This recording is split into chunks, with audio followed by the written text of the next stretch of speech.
Konnichiwa, food lovers! Today I'm going to talk to you about miso. Miso friendly! So what is miso? Well, basically it's fermented soybeans using that wonderful friendly bacteria called koji. Koji is responsible for sake and koji is responsible for soy sauce. And it also makes fantastic miso.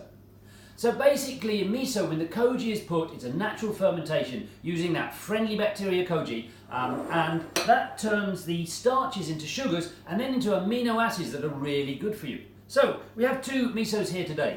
In the red corner, aka, which is a red miso, and in the white corner, shiro, which is a white miso. So the difference between the two. Once it's fermented with that koji, it's held in barrels with a lid firmly pressed down. But with the white miso, it's only for 1 or 2 weeks, which makes a really, really light, sweet taste and has about 5 to 6% salt.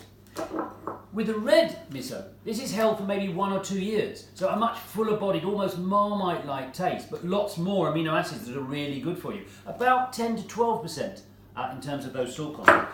But still much lower in sodium than throwing salt into a dish, but we'll talk about it in a minute. Both of these, when it's opened, will hold in a fridge for about 6 months, so you've got a really long shelf life there. So why is everybody talking about miso? Because it's really good for you. It's a rich source of proteins and minerals, and it's got loads of those cholesterol-lowering compounds.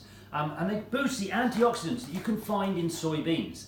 There's those isoflavones, antioxidants that are associated in miso that have been talked about to reduce cancer. In Japan, the saying is, miso a day keeps cancer away, but it's particularly effective with breast cancer, gastric cancer, and really, really amazingly wonderful natural dish that is generally eaten in Japan. And I say eaten because of the compounds inside at the end of a meal to refresh the palate.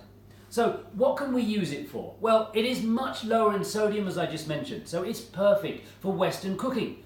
You can add it to stews, you can add it to sauces, you can add it to casseroles. It's even amazing in tomato sauce. It's a great replacement for salt, but it's giving that natural, healthy MSG.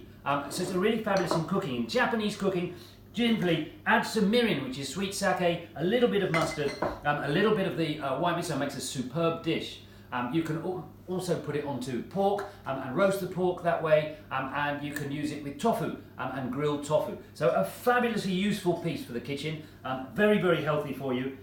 Hope you've enjoyed today. Speak to you soon. Thank you. Arigatou gozaimasu.